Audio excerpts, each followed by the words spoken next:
the Workforce Afternoon. Dave Lawrence with you, and I appreciate you being a part of the show because today I get to welcome a very special guest whose name is synonymous with classic rock. He is one of the most recognized voices in all of rock music, very distinctive with a rich history. This is the kind of cat you could talk to for days and still not come close to hearing it all.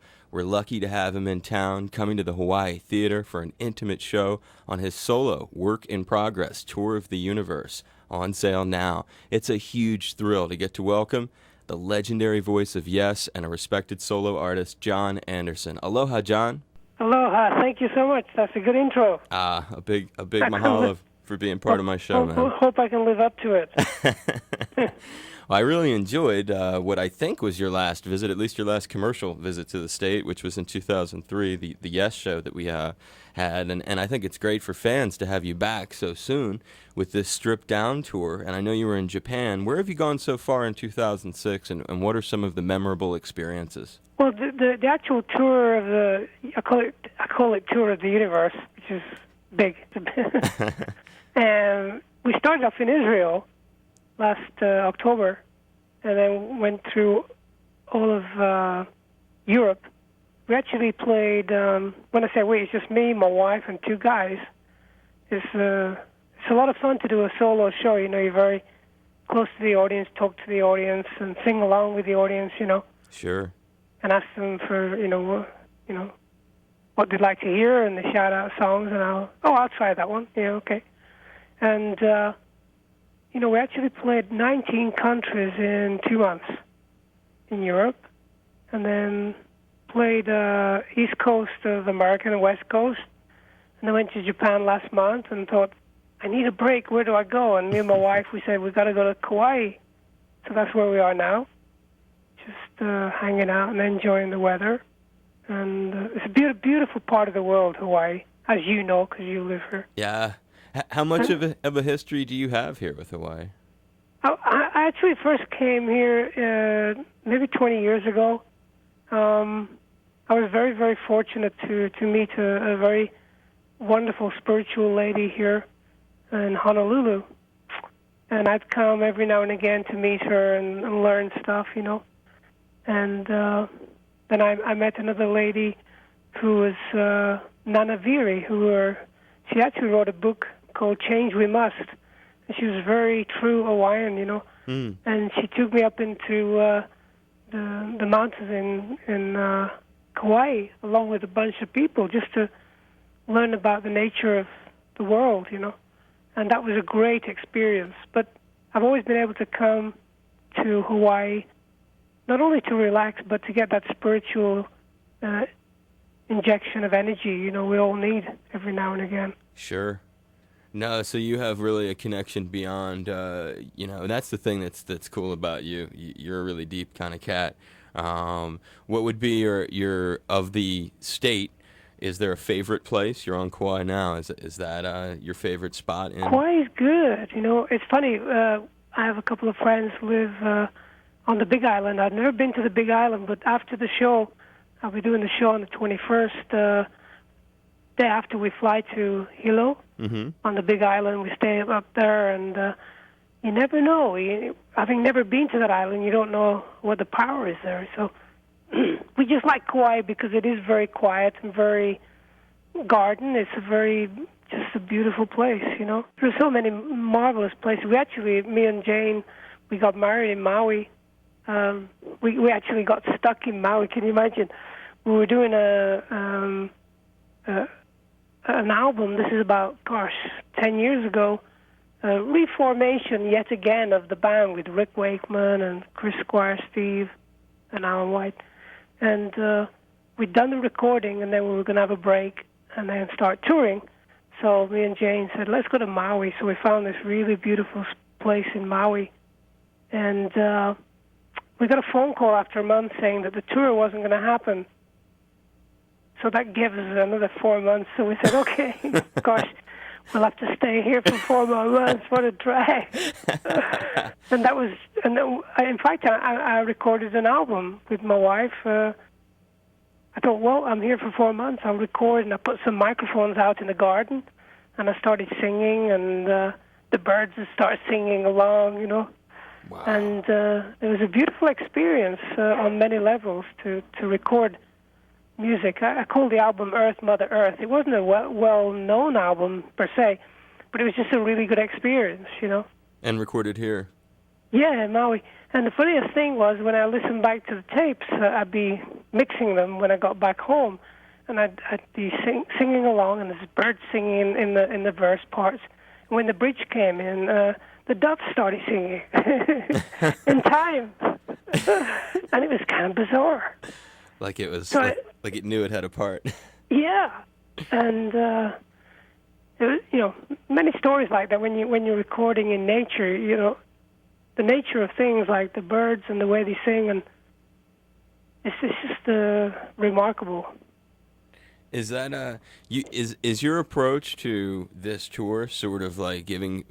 It sounds like it's the most intimate possible way for fans of your music to be able to connect, where you basically, you said people can just shout out a song they want to hear. I mean, is this sort of like a communion in ways for you? It is, in so many ways. One of the things I've found, this will be the last show actually of this idea for now, and so no matter where I've been, the audiences have always been the same. They're the sort of Yes fans, and they know my work with Vangelis, and they're very joyful people. They're very sort of, I don't know, there's something about everybody. Even you meet them in Scandinavia, Spain, South America. We went to South America, Japan. They're all the same kind of people, and they're just eager to enjoy life, you know.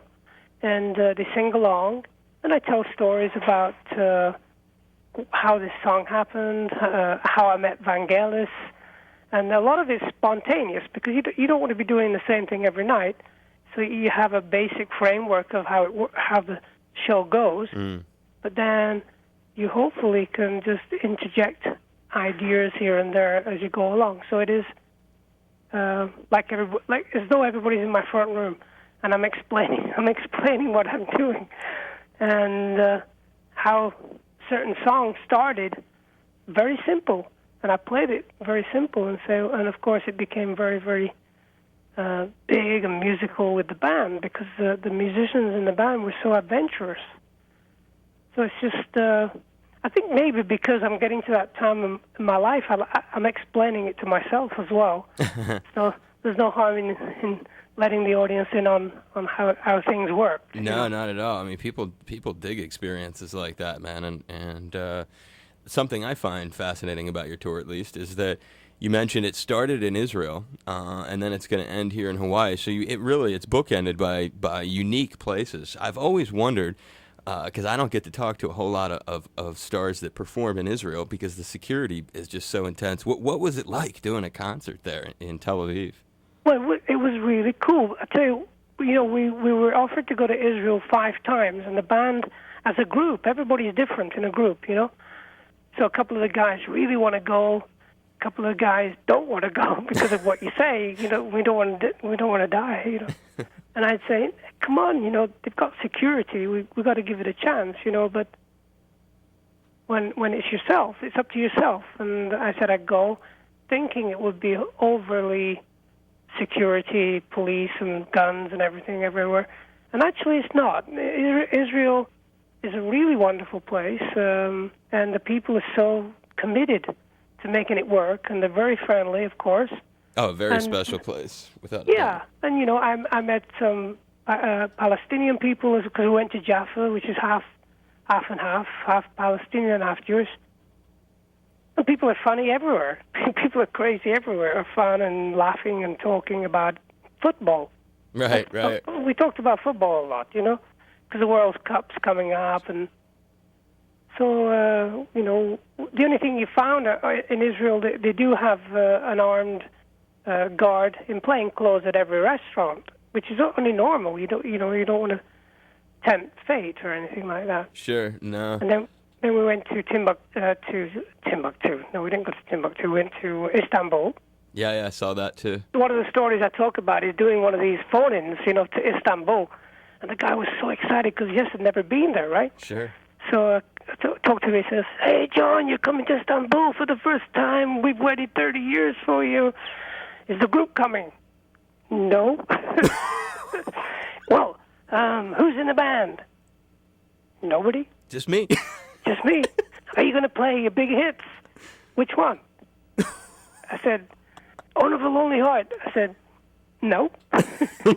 He was so disappointed, man. So I had to learn Owner of a Lonely Heart. I actually say that story on stage, but that was the first time I'd been there again, and it was really very bad traffic. In Istanbul. They haven't figured out how to keep traffic going. It's just really bad. But the people are great, And I say, when we finished that tour 3 years ago in Hawaii, the Yes Tour, I'm not saying this because, we're on the radio, but it was the best gig that we'd ever done with that tour because, I don't know, we had a mosh pit, which is very rare. But yes, just all these young people at the front really digging and singing our songs, and it was a great feeling of what a great place to end this tour, sort of thing. Nah, that's cool, dude. Well, you have a very strong connection here, and and I think it's nice when you read about, and people can read about Jon at jonanderson.com, his website. Sure. And on the website you can see the nature of your tour and the exotic locales that you've been to and stuff. But one of the other crazy things about you, the counterbalance to all of that, another thing I've been very curious about is the rock and roll fantasy camp thing. Oh yeah. That happens in LA, which is really the other end of the spectrum of activities. What is that all about? How many times have you done it, and what's your impression of that? Well, it's a friend of mine who started it, David Fishoff, and he's one of these kind of, he puts on a circus wherever he can. He likes to put on an event where people just have a lot of fun. And I first met him doing a tour. He invited me to sing with, there was me, Alice Cooper, and another guy from the band. And we all went down to South America and did a tour, and it was such a lot of fun. It was actually like it used to be in the very early days of rock and roll. You just didn't go and see one band. I remember going seeing, this is way before you were born probably. It was Bill Haley, Little Richard, Jerry Lee Lewis, and Eddie Cochran, all on one bill. That's huge. All these great musicians. And this is what this guy does. He gets a whole bunch of musicians together and does events. And his whole idea for the Rock and Roll Fantasy Camp is you get about 200 people who can pay different kinds of money towards being at the camp for a longer period of time. They create 5 different bands, and then the musicians come in who know how to talk to groups, if you like. And the first one I did was with Roger Daltrey, and there's a couple other guys from different bands that came in. And these people that pay the money to stay there for a full weekend, maybe they're starstruck, but they're very excited about playing guitar in a band. They can play the guitar pretty good, so you don't say trying to do too many good things. Just try simple things, and you can hear the band develop over a 3 or 4 hour rehearsal. And so me as an artist, you go in there with a very raw bunch of people and say, okay, let's see who can play, And it is a fantasy. The whole thing is a little chaotic. But at the end of the day, they start to get it. And, you try to give them the best information you can from your career. And then I get up and sing with the band and stuff like that. I'm doing one actually in New York in August. Nice. Yeah. I think it's a natural progression in the evolution of music and stuff, and in all of your careers. I just think it's great as from where I sit, as a DJ. When I talk about it, I'm always like, man, I wonder what that's like. And well, you could do the same thing. You could have a DJ symposium. Where a lot of young kids are out there. They love to be DJs, and they listen to you doing your job, and then you show them how to do it. You could start that kind of thing rolling very easily. Jon, I don't think it'd be quite as interesting as hanging out with you and Roger Daltrey. As I said when I introduced you, you're the kind of cat that we could talk and talk and talk, but I know it's true. I know you got to run, and you got other people who want your ear and stuff, but I do want to just seed this in your brain. When you come for the actual day of show, I would love, and I've put this in your manager's head and also the promoter, I'd love to be able to just meet you briefly and do an in-person interview with a small mini disc recorder at your convenience. Sure, sound I'll be there check, probably. whatever. Yeah, I'll be there doing a sound check, we'll set it up. Yeah, something, I'll make it real easy and real brief. Cool.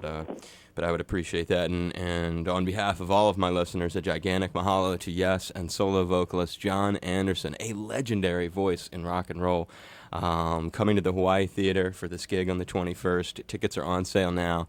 And what a treat having you on the show, Jon, and back in town. Thank you so much. Thanks so much, Dave. I wish you well. And I wish you well. I look forward to your visit. Cheers. Take care. Aloha.